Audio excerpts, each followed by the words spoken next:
Bonjour, alors c'est Laurent Lisette et je vais vous faire une vidéo sur les inégalités. C'est parti.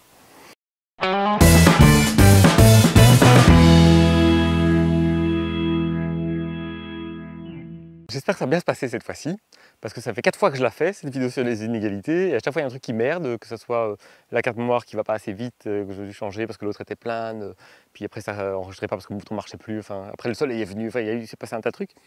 Mais donc, je fais une vidéo sur les inégalités parce que précédemment j'ai fait une autre vidéo sur les dogmes où j'ai survolé le thème de l'inégalité et un pote a réagi et ben voilà, je le crédibilise donc je lui ai promis que je ferai une vidéo sur les inégalités, c'est donc chose que je fais maintenant pour tout le monde et donc pour faire cette vidéo sur les inégalités, je vais raconter une histoire. Et donc c'est l'histoire d'un petit garçon, il est tout petit, il n'est même pas né au début de l'histoire parce que bon, donc, sa famille était en Allemagne, il a dû fuir l'Allemagne, est arrivé en Belgique pour des raisons qu'on connaît tous bien. Et donc c'était très très dur, et en Belgique c'était un peu la pauvreté, mais c'était la noblesse aussi de la pauvreté, où il fallait être bien, il fallait être reconnaissant, etc. Et donc ce petit garçon apparaît et il commence à grandir dans toutes ces difficultés. Et ce petit garçon, il écrit, il fait plein de fautes, et il est pas très bon à l'école. Et alors il y a des bulletins où on lui dit là où tu es mauvais, tu dois faire beaucoup plus d'efforts, et là où tu es bon, c'est bon, tu as réussi. Toi, ta moyenne, il fallait 12 sur 20, je crois. Et donc il s'est mis à faire des trucs qu'il n'aimait pas, quoi. Il s'est mis à étudier des trucs qu'il n'aimait pas, et puis c'était pas tellement son truc. Mais ce petit garçon, en fait, il aimait assez bien écrire, et alors il voulait que tout le monde lise ses textes malgré les fautes, et ça marchait pas, parce que les gens lui disaient tout le temps, il y a des fautes, et il devenait fou avec ça. Parce qu'il disait, putain, mais non, mais moi je veux qu'on lise mon texte, c'est pas de ma faute si je fais des fautes, je voulais qu'on lise le sens profond du texte. J'ai dit, je suis grillé, et alors le petit garçon, un jour, il s'est dit, ok, je vais apprendre à écrire sans faute.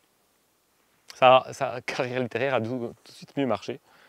Et ce petit garçon, il a vraiment voulu faire des sacrifices pour aller dans une école en Angleterre. Alors il l'a fait, et ça a coûté bonbon. Et là-bas, il a eu son premier bulletin, on lui a dit, là où t'es bon, bosse à fond. Là où t'es mauvais, laisse tomber, c'est pas ton truc. On a envie de gens qui s'épanouissent dans ce qu'ils font et qui deviennent les meilleurs. Et donc il s'est mis à faire ce qu'il aimait. Et comme sa famille n'avait pas beaucoup de sous et tout, il s'est dit, bon, je vais me prouver quelque chose, et je vais obtenir des acquis, et je vais grandir. Et ce petit garçon, en fait, il a appris quelque chose d'important, pas en allant à l'école en Angleterre, pas en apprenant à écrire sans faute, mais dans ses mauvaises cartes, il a appris que ces mauvaises cartes pouvaient être des opportunités de grandir. Et mieux que de grandir, ces mauvaises cartes pouvaient lui permettre de devenir une meilleure opportunité d'être la personne qu'il était vraiment, d'être une meilleure version de lui-même, de devenir une meilleure opportunité pour les autres d'être qui il était vraiment. Parce que c'est pour les autres que c'est une opportunité, pas que pour soi. Parce que je pense qu'un homme mûr devient une bénédiction pour les autres. Je cite un livre là. Et donc quelqu'un d'épanoui qui devient lui-même, qui surmonte ses adversités, devient une bénédiction pour les autres. Et alors ce petit garçon, il a rencontré des gens sur son parcours. Il a rencontré notamment une fille, son prénom commence par un C, qui s'est fait violer, et qui après plusieurs séances, je dirais, lui a dit « Mon viol, c'est la meilleure chose qui m'est arrivée dans ma vie, parce que ça m'a appris à mieux me connaître, ça m'a appris à mieux exister, ça m'a même appris à redécouvrir la sexualité. » Et ce petit bonhomme, il a vu des choses, parce qu'il s'est rendu compte, par exemple, que je ne sais pas si quelqu'un de racisé, on va dire un noir, cherche un appart, cherche un job, il n'a peut-être pas les bonnes cartes. Il a peut-être comme il est noir, c'est une inégalité, il est peut-être mal barré. Et du coup, il y a deux options, soit il va se plaindre, râler, se dire que c'est du racisme, se mettre en colère, et engueuler tous les propriétaires, tous les méchants bourgeois.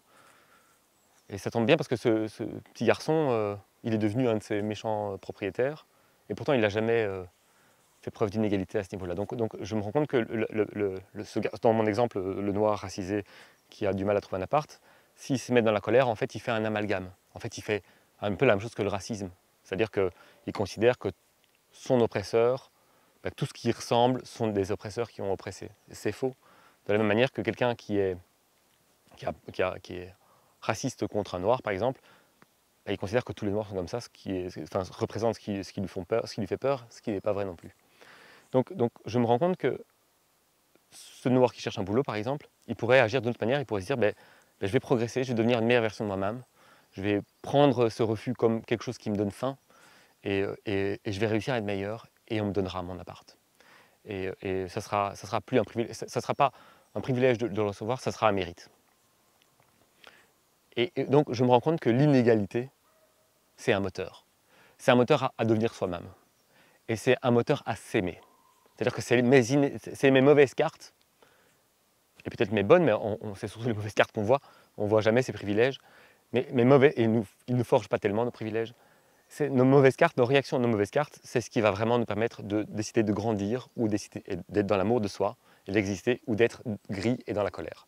Je me rends compte que les gens qui se victimisent, on le voit beaucoup aujourd'hui parce que c'est très dogmatisé avec par exemple les féministes, mais je me rends compte qu'ils ont une colère contre l'homme. Et je me rends compte parce qu'au quotidien, je marche dans la rue, parfois je peux croiser une femme je vois dans son regard que je suis un oppresseur, un espèce de prédateur qui lui fait du mal alors que je ne la connais pas, et je fais plutôt partie de ces gens qui sont trop gentils. Donc c'est pas du tout justifié de me regarder comme ça quelque part.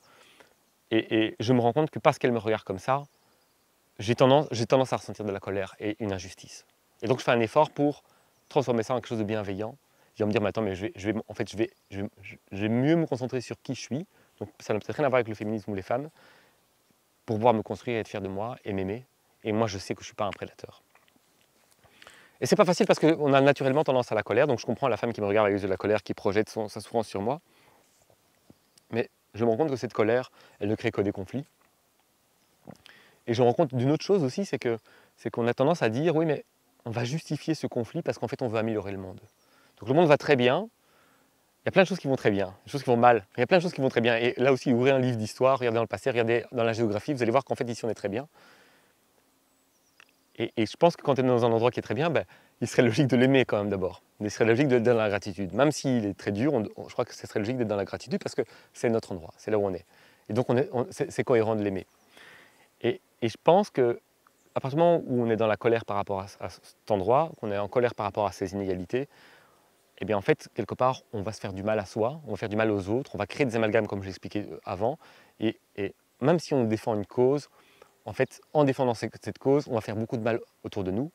Et on va imposer notre vision de la cause aux autres, on ne sera pas du tout dans le compromis. On le voit, que les gens, je ne sais pas, par exemple les mouvements féministes, aujourd'hui, ce n'était pas le cas avant, parce qu'avant, il y avait beaucoup plus de cohérence à le faire, mais aujourd'hui, c'est devenu du fanatisme. Si vous parlez à une féministe, elle ne va pas vous lâcher tant que vous serez un ennemi. Vous sentez qu'elle doit vous convaincre.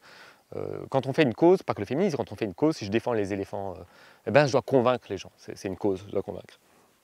Et donc en fait, en convainquant les autres, je les empêche d'exister. Je les empêche d'avoir un libre arbitre, je les empêche d'avoir leur pensée propre. En fait, je suis en train de dire que ce qu'ils pensent est bien ou mal, et ça, c'est du totalitarisme.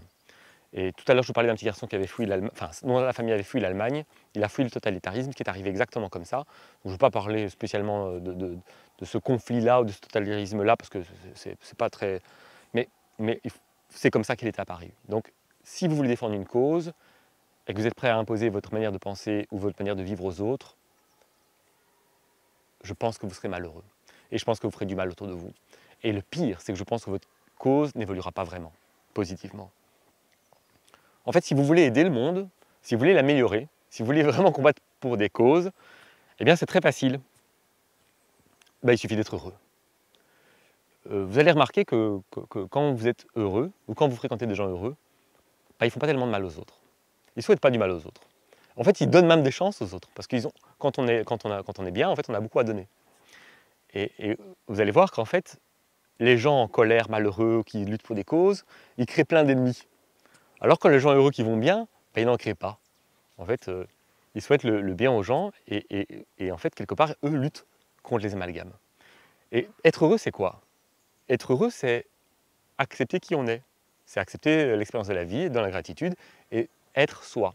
Si par exemple je marche dans la rue et que je vois cette gamine sans soutif, avec ses jolis petits seins qui bougent et ses tétons qui pointent, je vais ressentir du désir. Vraiment, je ne vous le cache pas. C'est même plutôt normal, je suis un homme donc c'est normal. Et donc, je sais pas, le soir ou 2 jours après, quand je serai avec ma copine par exemple, eh bien bon, je penserai peut-être encore à cette fille que j'aurais croisée, mais ce qui restera surtout, c'est le désir. Je serai émoustillé. Et donc je serais très heureux d'avoir une sexualité avec la fille avec qui je partage ça, parce que pour moi c'est très exclusif la sexualité. On ne partage pas ça avec plusieurs personnes, dans ma tête, mais je ne juge personne. Pas là en tout cas.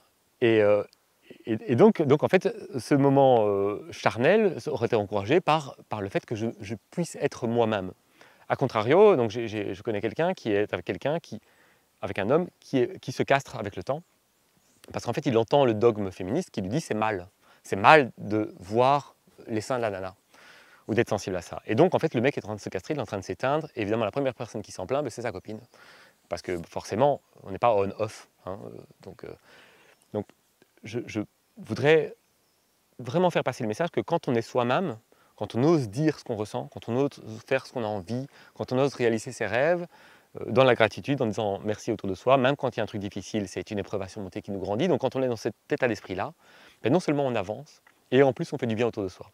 Parce qu'en fait, on tire les gens avec nous. On devient, comme disait le proverbe que j'ai cité, une bénédiction pour les autres.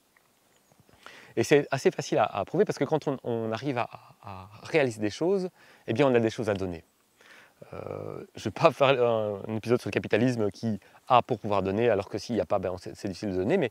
Mais moi, je me rends vraiment compte que plus mon seuil de bonheur est élevé, plus je fais des choses et plus je peux partager. Alors que si je ne vais pas bien, que je suis gris et blessé et que je suis victime, ben c'est mort, je ne partage plus rien. Et ça, je crois que c'est très très important, parce qu'aujourd'hui, dans notre société, on essaye de supprimer les inégalités. Supprimer les inégalités, ça veut dire qu'en fait, on va empêcher les gens de vivre les expériences qui les grandissent. Et on le voit très très fort parce qu'aujourd'hui, l'élite est mal vue. C'est-à-dire que si par exemple quelqu'un est bon dans ce qu'il fait et va dire voilà, dans ce que je fais, je suis bon et je suis meilleur que vous, eh bien il sera mal vu. Ça sera vu comme quelque chose de prétentieux. Alors que non, c'est vrai, hein, si quelqu'un étudie pendant des années un truc, il est meilleur que les autres dans ce domaine, hein, il n'y a pas de question à se poser. Mais on voit que les élites, c'est mal vu et on veut normaliser les choses.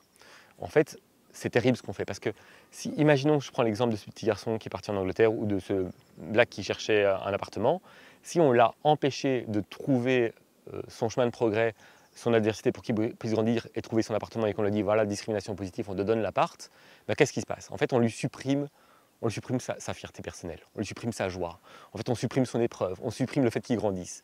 Et donc en fait on se rend compte que si on, au lieu d'avoir un système haut et bas, on fait un truc où tout est plat, on supprime les inégalités, en fait on va juste empêcher les gens de grandir, d'être fiers d'eux et de s'aimer.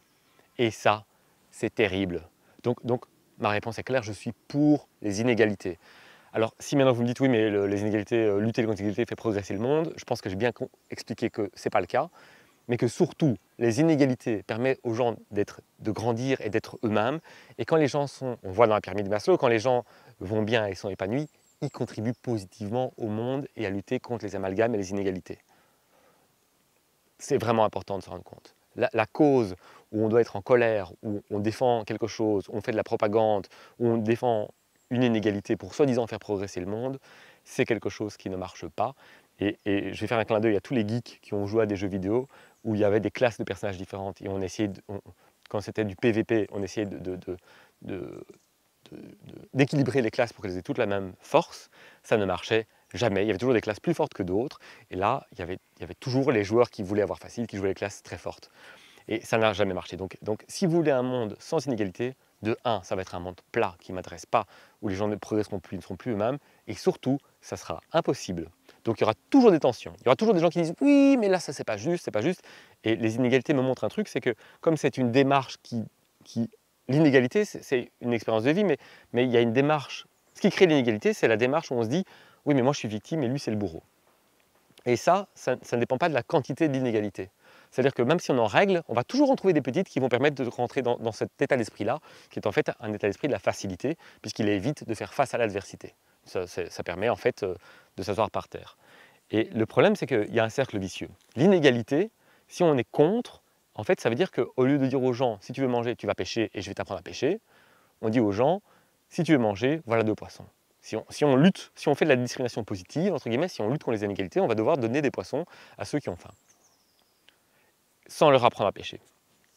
Et donc, qu'est-ce qui va se passer? C'est qu'on va créer une sorte d'assistanat qui va en fait créer des gens qui vont encore plus lutter contre les inégalités et encore plus être en colère et encore plus se victimiser. Et en fait, la qualité de l'épanouissement des gens va baisser. Je ne veux pas dire qu'elle le fait déjà, mais la qualité des gens va baisser. Et en fait, on va aller vers des gens de plus en plus malheureux, de plus en plus mal. Et je ne veux pas vous faire un clin d'œil, mais je vais vous dire que si demain, vous cherchez à louer une chambre d'étudiant à 300 balles, ou si demain, vous cherchez à acheter une villa à 500 000 euros, dites-moi dans quel cas le fait que vous soyez homosexuel, lesbienne ou noir posera le plus de problèmes. Eh bien, je vous assure que ça sent dans la chambre à 300 balles, que la villa, tout le monde s'en fout de votre couleur de peau. Donc, il faut se rendre compte que les inégalités et les amalgames, c'est un truc populaire. Donc, dans les classes vraiment élevées, ça n'existe pas du tout, hein. Je veux dire, si moi j'ai un produit très cher à vendre et que c'est un émir des Arabes Unis qui vient l'acheter, bienvenue, hein, ça sera quelqu'un. Enfin, le racisme aura disparu. Quelque chose qu'il faut vraiment se rendre compte. Donc je rectifie, hein, les expériences de vie nous grandissent, et quand on supprime les inégalités, les expériences de vie, donc les inégalités, en fait, on ne peut pas vraiment se réaliser, donc on n'est pas fier de soi, donc on devient plus aigri. J'invente rien. Je crois que si vous voulez contredire ça, c'est parce que vous voulez contredire ça. C'est parce que ça défend votre perception des choses. Mais je pense que vraiment, avec un peu de lucidité, c'est pas la lucidité, avec un peu d'ouverture d'esprit, on se rend bien compte que c'est une monnaie courante, ce que je suis en train de dire, que j'apprends rien, en fait. Je relève ce qui est très très fort visible. Et donc, les inégalités peuvent nous faire grandir. Le fait de grandir va lutter contre les inégalités en apportant du bonheur à de plus en plus de gens. Et je pense que c'est une perception qui est beaucoup plus riche parce que qu'est-ce qu'on veut? On veut être fier de soi, on veut être en progrès, devenir plus qui on est vraiment, oser assumer qu'est-ce qu'on est vraiment, et on veut un monde qui aille bien. Donc bienvenue aux inégalités, parce qu'en fait, ce n'est pas des inégalités, ce sont des expériences de vie qui nous grandissent. C'est comme un père protecteur qui nous dit « maintenant, on va enlever les 2 petites roues de ton vélo. Et on va se casser la gueule 3 fois. » Mais je pense que donc c'est quelque chose qui est vraiment important. Voilà sur le point des inégalités. Je vous souhaite une très belle journée. À bientôt. Au revoir.